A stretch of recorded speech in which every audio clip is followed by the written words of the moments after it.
Do you think that by any chance, generally in the health sector, that AI will truly and independently, without human assistance, evade that space?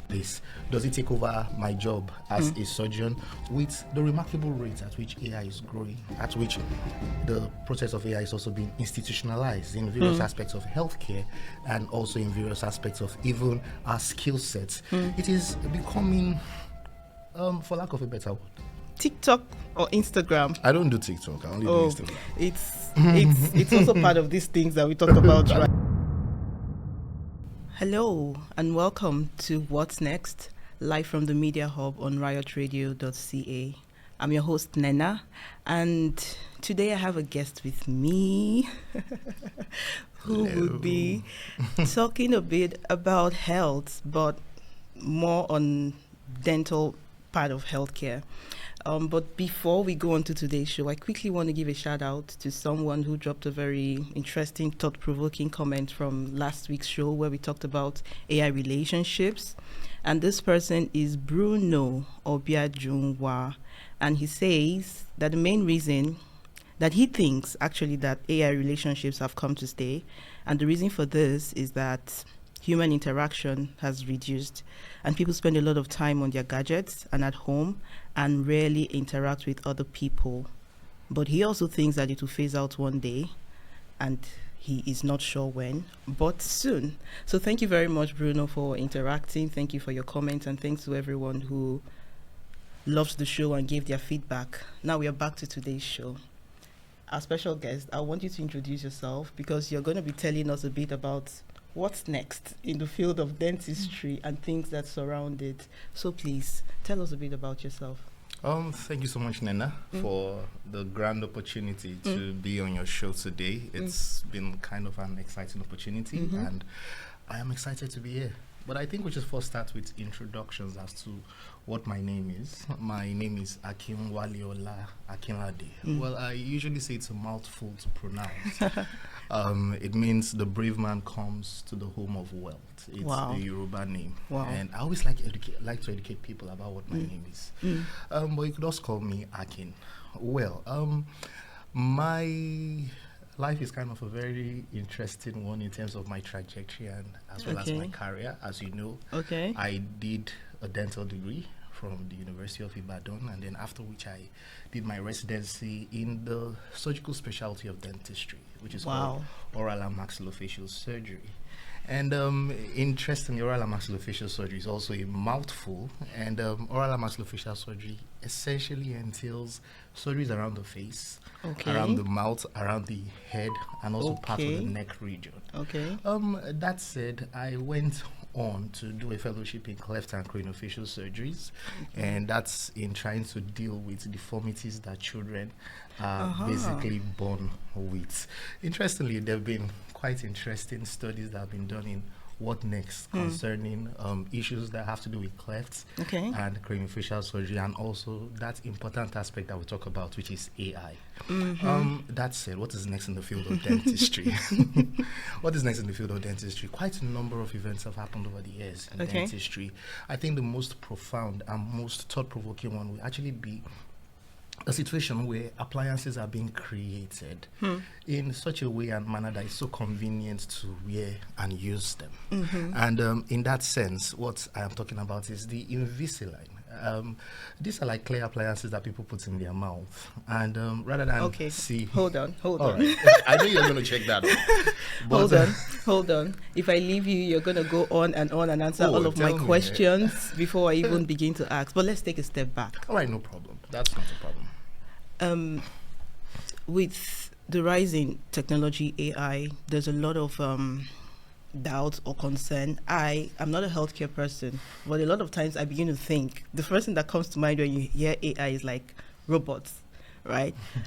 Do you think that by any chance, I'm asking for every other person that is not a medical person, do you think that by any chance, generally in the health sector, that AI will truly and independently, without human assistance, evade that space? Oh, that's a very tough question to answer. I mean, given the facts that where have we been and where are we right now, and what does the future portend for us?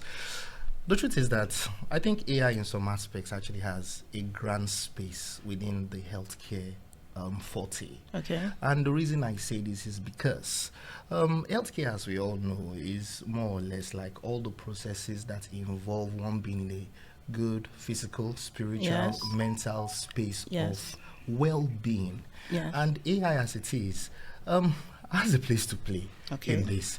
Does it take over my job as a surgeon? To be very candid, I don't think so. And I don't know for now. Perhaps in my lifetime, no, but maybe in the future, yes. But that does not stop us from preparing for what the future portends. The fact is that with the remarkable rate at which AI is growing, at which the process of AI is also being institutionalized in various aspects of healthcare and also in various aspects of even our skill sets. It is becoming, for lack of a better word, unfortunately, quite a situation that we might need to face. And so to your question, would it take over certain things? By all means, it's already taking over certain things. Let's go to the aspect of diagnostics. Diagnostics, on the other hand, mean how does the doctor find out that you have a disease condition? I give you an example in the aspect of lung cancer. For the most part, lung cancer is a difficult disease to find out when a person presents to you.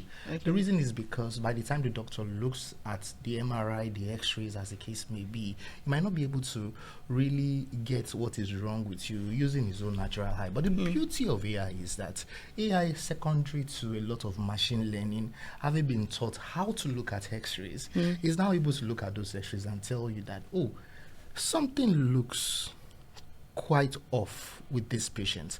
Go on to the next phase. Are you saying that humans before now are not able to detect these things that AI now do? What I'm saying is it was not easily detected. Not that we were not able to do it. We're not easily able to detect it. And the beauty about the surgical profession is that when something is caught in its earlier stages, it's better treated.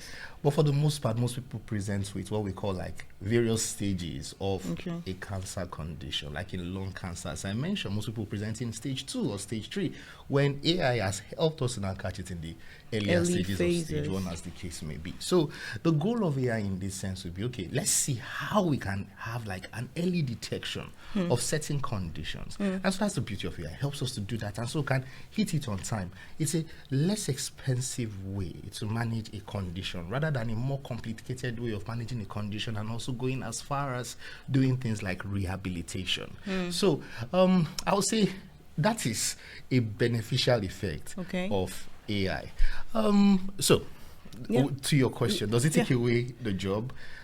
Not necessarily, because then again, the decision-making aspect of being a surgeon is still there. The decision-making aspect of deciding whether or not you want to do chemotherapy, or probably say, okay, let it wait for now, let me wait and see, or perhaps something like surgery might be your what you want to carry out with the patient. So that is just one simple example of what AI portends for us in this current time and age that we find ourselves.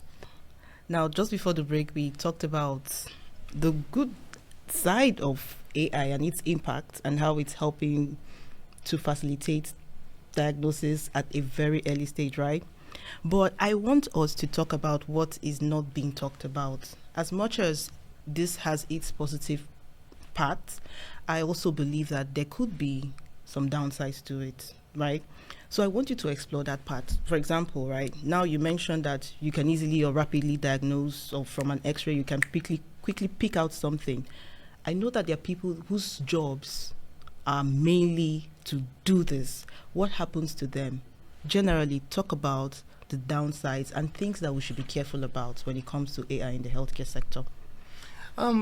Thank you for that question. And I think that's a question that anybody who is empathetic should be ready to answer. The truth is that for the purpose of productivity as well as efficiency, which is what most organizations want, there's that tendency for them to rely more on AI rather than rely on human beings. And this is what happens when there is new technology that is brought out. There was a lot of job, or there were certain job losses when the technological revolution came in the early 1900s. Yes. People had to think of a way to kind of readapt to the situation that life grants them. AI is actually growing quite rapidly. Okay. But I think the more important question is not about the job losses that would happen inevitably as a result of AI, which is quite a sad situation. But what about the far-reaching effects? Consider it in this manner. What if someone who is, in quote, a bad guy, is able to use AI to create a certain condition or, say, a certain disease situation that could affect the whole world? What about the issues of cybersecurity that will stop you from using your computer or from using your phone? The fact is that AI is learning fast. And AI is not only learning fast, it is deep learning. There will be a point at which AI will become much more intelligent than the people that are feeding it.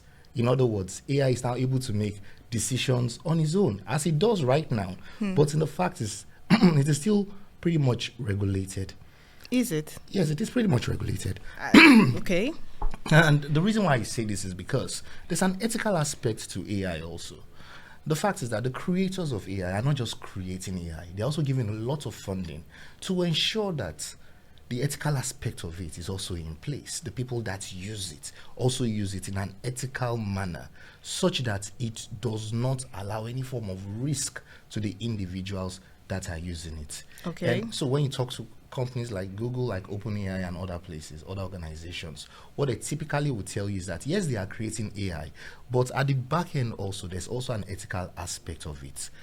Would AI overpower us? We don't know. And the reason is because, although it sounds like a sci-fi movie, the reason is because we don't know what AI is thinking. We don't know what machine learning is thinking.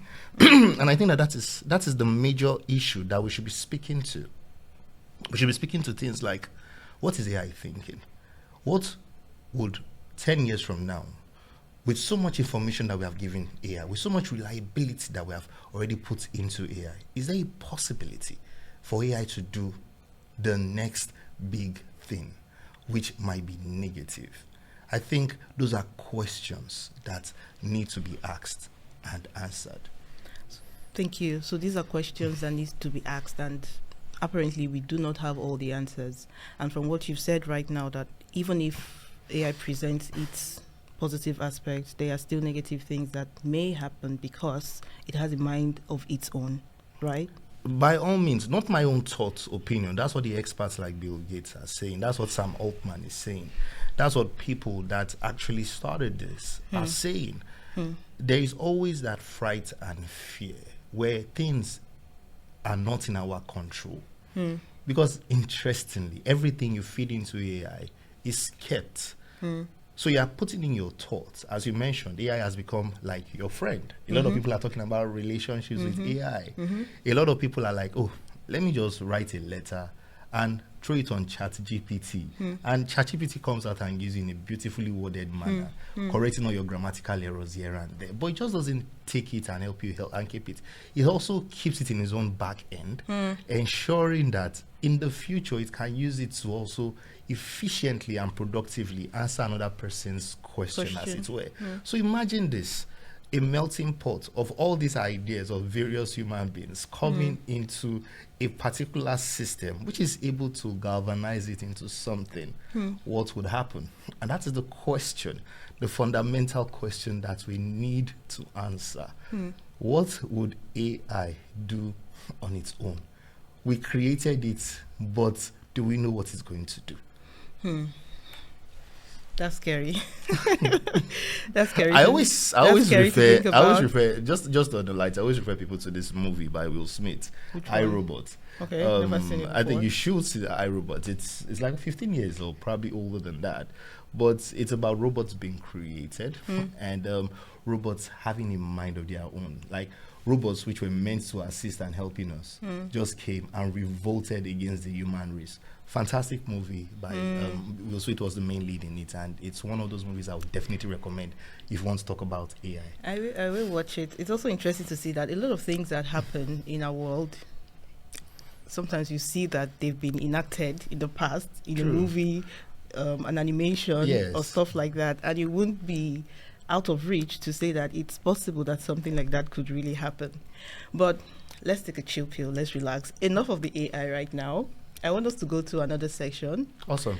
And it's a this or that section. I'm going to be asking you 10 simple questions, and without thinking, I want you to respond fast. No thinking, no deliberation. Is that okay? By all means. Can I shoot Let's now? do it. Shoot. All right. So let's go.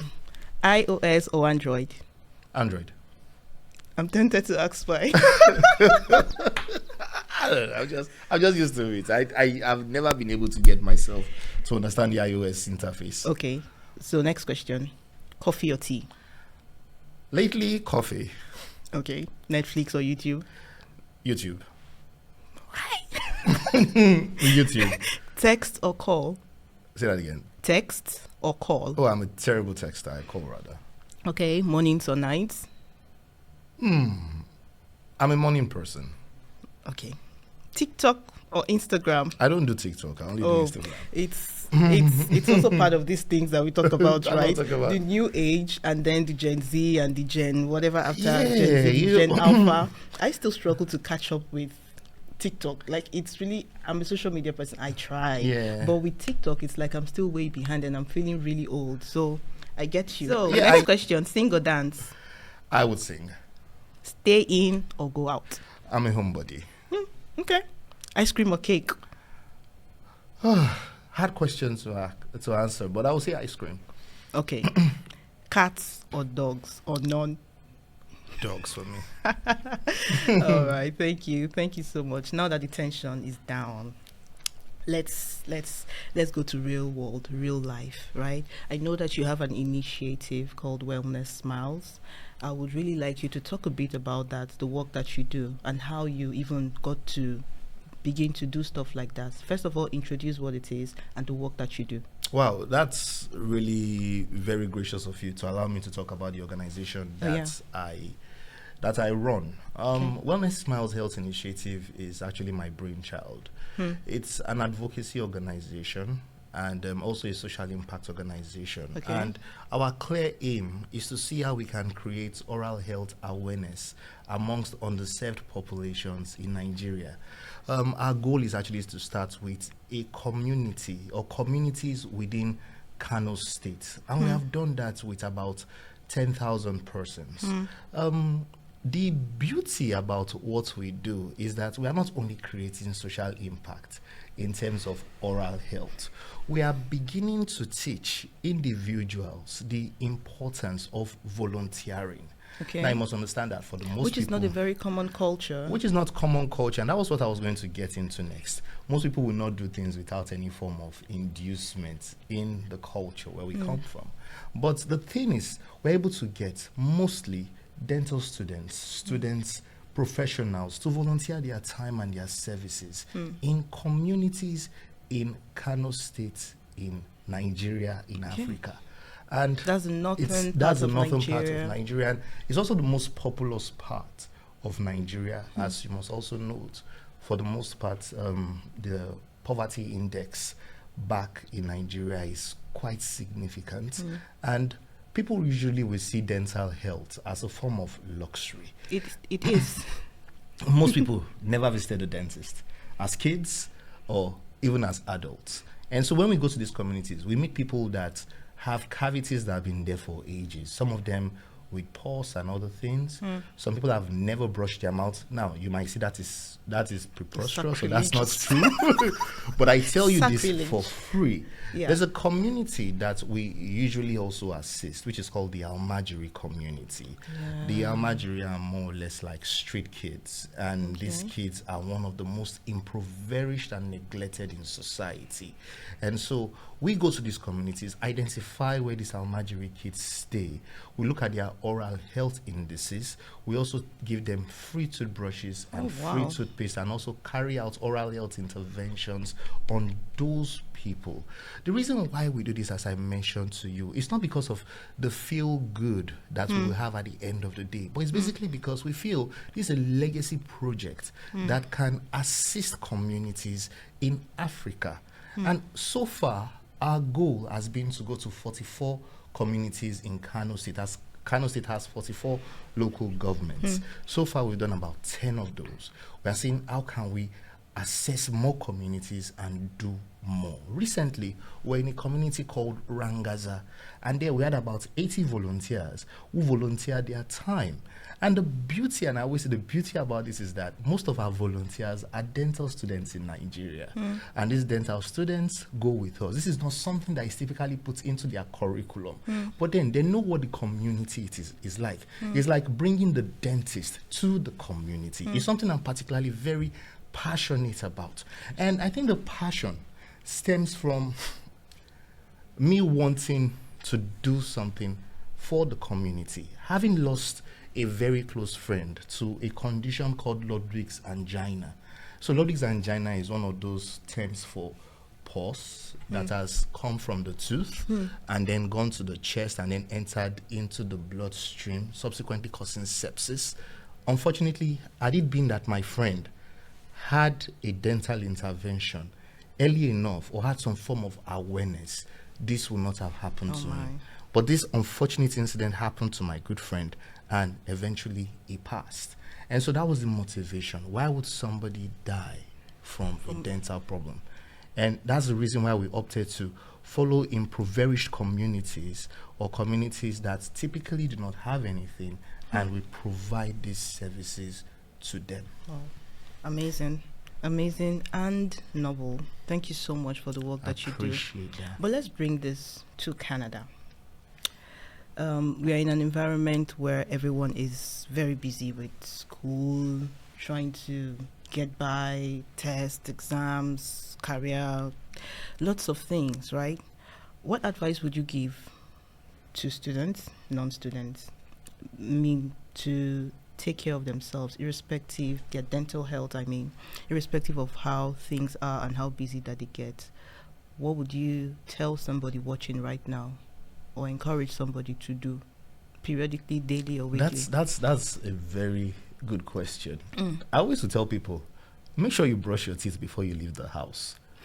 So now that sounds like brush their teeth before they leave the house. Do you meet people like that? I mean, you in your never, line you of never work? would know. You never would know. You know, brushing your teeth is a learned habit. It's something that we were taught to do right from when we were young. But then, you know, sometimes we live very busy lives. And you just want to, you wake up late, you want to grab a coffee and just get out of the house. Most people don't remember to brush their teeth. And I usually will tell people, I mean, on the lighter note for the most part, that please brush your teeth before you leave the house. But typically we advise people, we tell them, before you go to bed at night, ensure that you brush your teeth. After that, you do not eat anything. If you, for any reason, eat anything sugary or anything that could cause the buildup of acid within your mouth, please ensure that you brush your teeth, because those protect you to having cavities within your mouth. We also say brush your teeth in the morning before you leave home. For the most part, people will say brush your teeth after you must have had your breakfast. The reason behind that is typically controversial, because most of us were born to brush our teeth before breakfast. First thing. But we say after breakfast, ensure that you brush your teeth. The reason is because you're trying to remove all these food substances in your mouth that could cause you to have cavities in your mouth because of time. That's a typical mix entirely that I probably will need to explain to you. But that said, also, we also say visit your dentist at least every 6 months. Make sure you keep your dental appointment. Have dental cleanings done for you at least every 6 months. And also ensure that you spread the word about dental health. But more importantly, it's also something that is not common to most people. Floss. Ensure that you floss in between your teeth, because that is where most of the plaque and cavity and organisms that might cause issues in your mouth usually dwell. So ensure that you also floss. And if you see anything that looks suspicious in your mouth, always make sure you visit your dentist. Okay. Okay, thank you very much. You mentioned something about visiting the dentist once in 6 months, twice a year. I don't know if it's commonplace in this part of the world that people do that, but how do you think someone can make this happen, right? In Nigeria, it's pretty expensive. Here, I'm not sure of what it is, but where I'm coming from in Sweden, in Europe, it is crazy expensive to see a dentist. Now that you're encouraging periodic visits, how would you suggest that people plan to do this? And if they are not able to, what else can be a substitute to periodic visits of a dentist? That's a good question. Yes. I mean, especially the last part of the question. What else could be a substitute to periodic visits to the dentist? Okay, I'm going to laugh.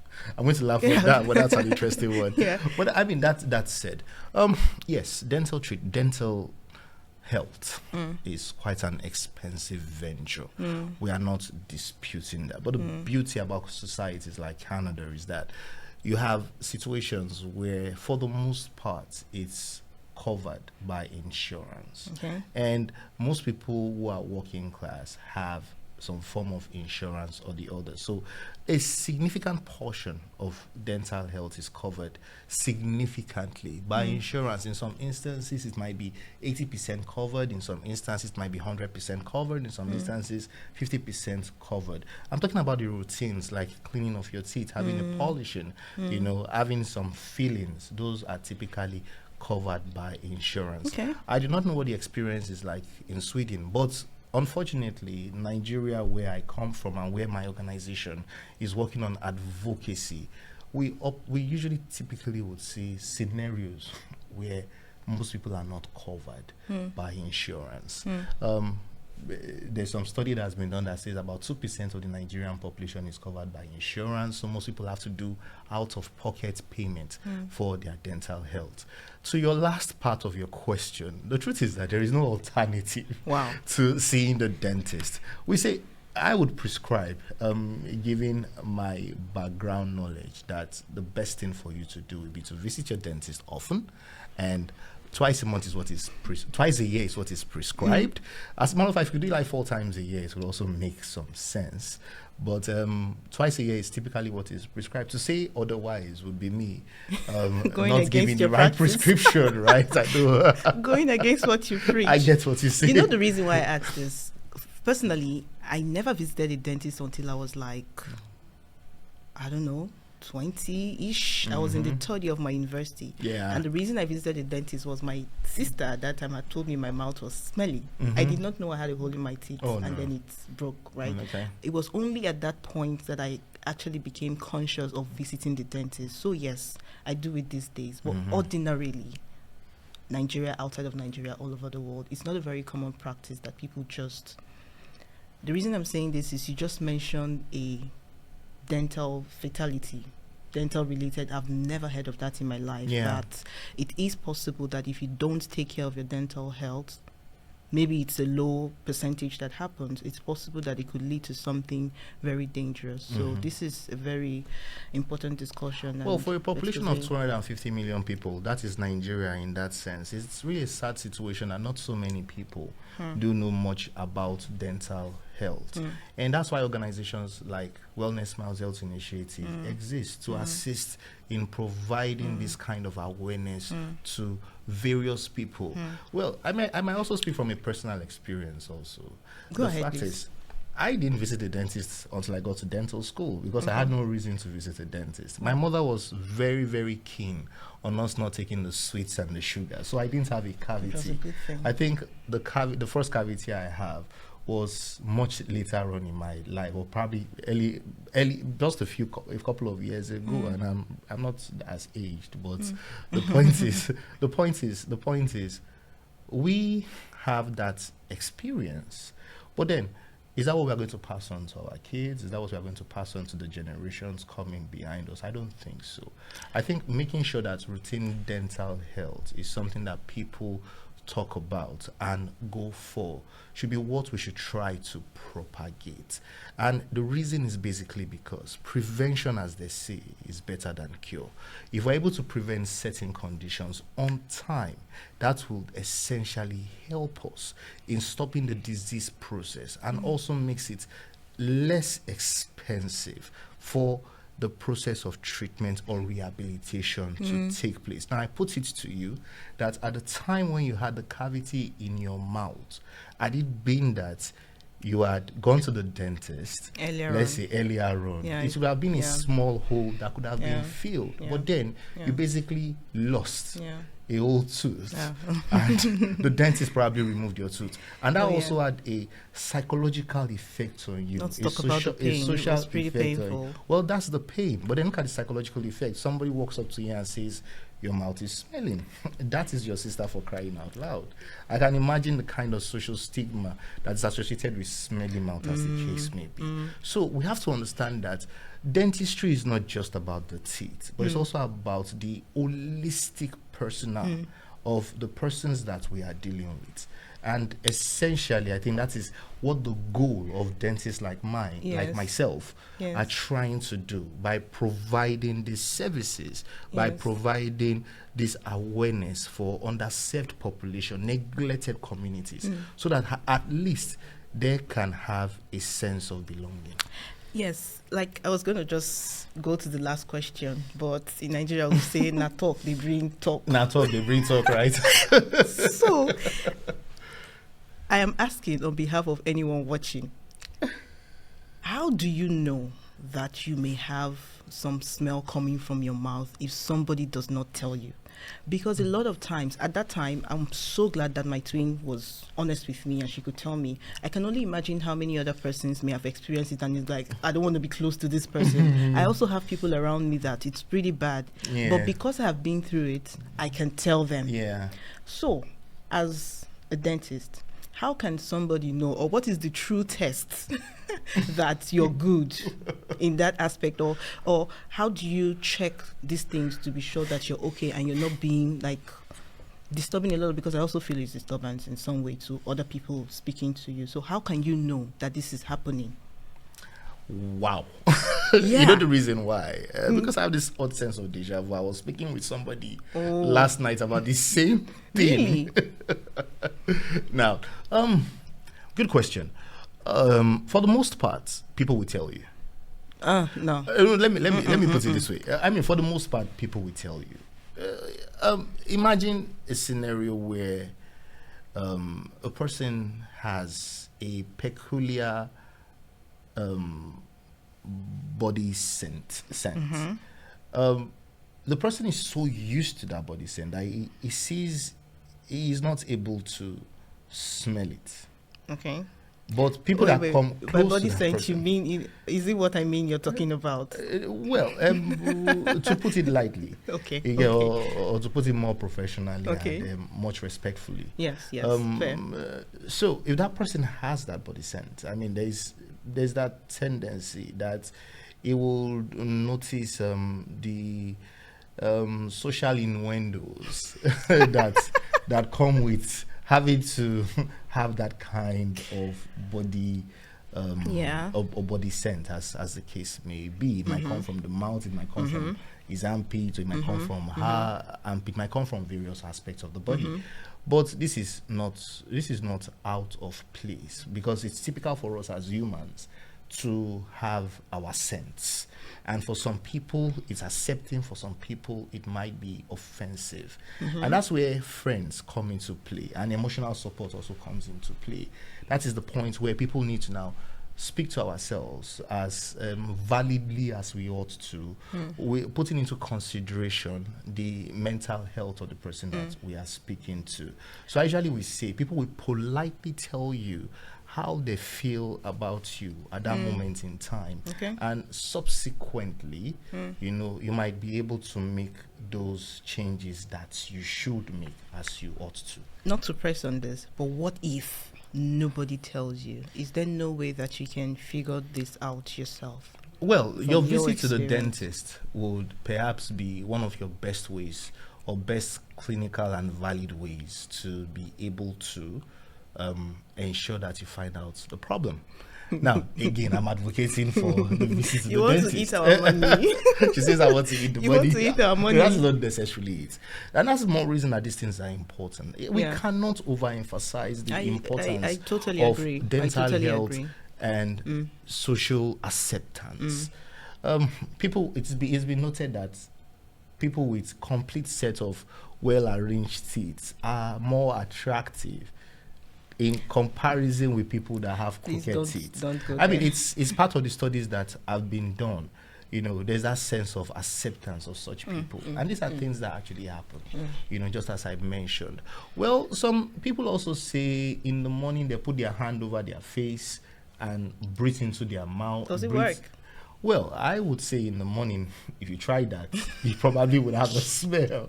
But after you brush and that still persists, then it will maybe make sense for you to go to the dentist. I can imagine someone watching right now and putting their hand over their face and breathing into their mouth after they must have brushed. That will show whether or not they have mouth, as you would put it, a mouth unpleasant scent. Thank you. I mean, I like how this conversation went from being very serious about AI and the likes to real life issues.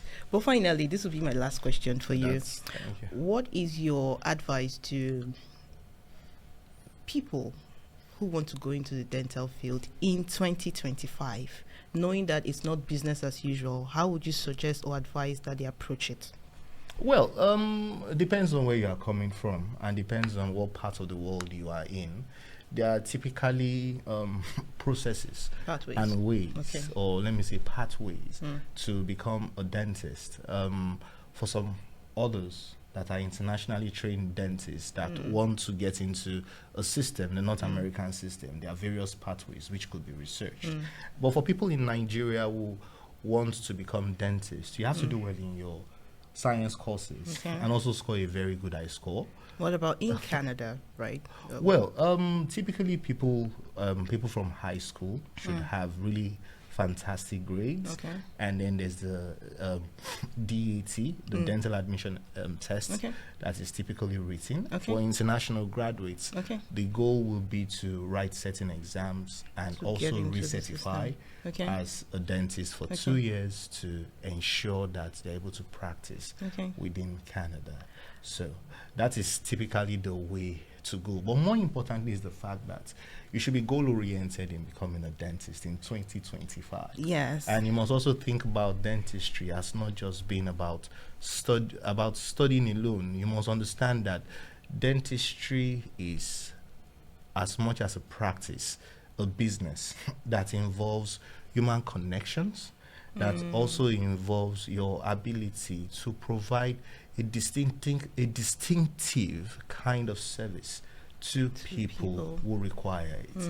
And having that as a goal in sight is typical for most dentists to open up joint practices after they must have finished school and try to make it in the Nigerian palace tush, so that you could get high network customers, as the case may be. And is it something that is also feasible in Canada? How easy would it be for someone who, wants to open a dental practice? Is it tough? Well, is it it's straightforward? I would think just like opening any business, there are processes and parts to it.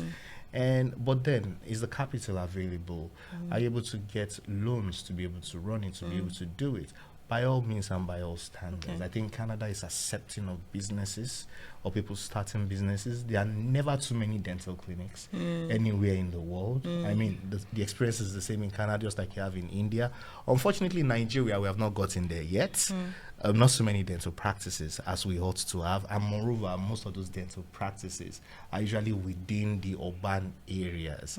Very few in poor regions. And just as I mentioned again, that is where organizations like Wellness Smiles Health Initiative comes into play, bringing the dentist to the community, especially in underserved and neglected regions. Thank you. Thank you so much, Mr. Akin. We'll be wrapping up today. I'm so grateful that you took out time off your busy schedule to make it here and have these interesting and thought-provoking conversations. Thank you so much. this is the end of our episode. I look forward to seeing you back next week, where we will be talking about UBI. We'll be having an AI expert join us and talk about UBI. If you don't know what UBI is, then you should join us next week. Don't forget that you can follow Media Hub on social media at DCSA Media Hub. You can also follow this show on Instagram at whatsnext.show. Until next time, stay safe, stay joyful, stay curious. Here is a song playing us out live from the Media Hub on RiotRadio.ca. Thank you.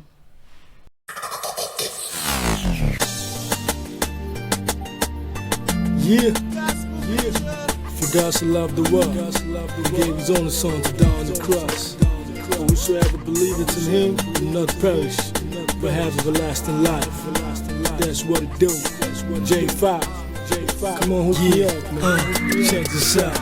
Gracious Lord, I appreciate your love, your kindness. You seated on the throne of heaven, your highness, the giver of life, the redeemer of soul. Wash me of my sin and made me white as snow. It was you brought me safe from the true birth. When I was a baby, you kept me safe from the evils of the earth. I relied on you since the day I was born. That's how it's gonna be till the day be gone. Serving you is a must, cause in you I trust. From ashes to ashes, dust to dust. So I'm forever grateful, faithful, I'm embrace you. You never change, you're the same, you remain true. So tell me what I'ma do without your love. Without your love, it's like a body without a blood. That's why I need you in all endeavors of life. Come lead and guide me, this world. Tell me what I'm gonna do without your love. For your goodness and mercy is like a bond. Never forget the sacrifice you made on the cross. For these, oh Lord, I give you praise. Tell me what I'm gonna do without your love. For your goodness and mercy is like a bond. Never forget the sacrifice you made on the cross. For these, oh Lord, I give you praise. With so much praise in my lips, dancing and shaking my hips. Summer, keep on winning and taking the lead, because you just bless me with so much speed. If I empty, you fill. If I seek, you heal. You promoted me to the rank of captain, filled with compassion. Your love is for certain. Your steadfastness, Lord, is for everlasting. That's why you they interest me. You try impress me, but my eye will know they open to see the way you be one bless me. You too they bless me. You know they vex me. Even the air where you the beat, now who will do one for me? If not be you, Lord, who go watch my back for me? In the middle of a big tree, you gave your life to free me. Your love, they say, is better than money, but big trees, they say, is sweet past milk and honey. Tell me what I'm gonna do without your love. For your goodness and mercy is like a bond. Never forget the sacrifice you made on the cross. For these, oh Lord, I give you praise. Tell me what I'm gonna do without your love. For your goodness and mercy is like a bond. Never forget the sacrifice you made on the cross. For these, oh Lord, I give you praise. The days of His glory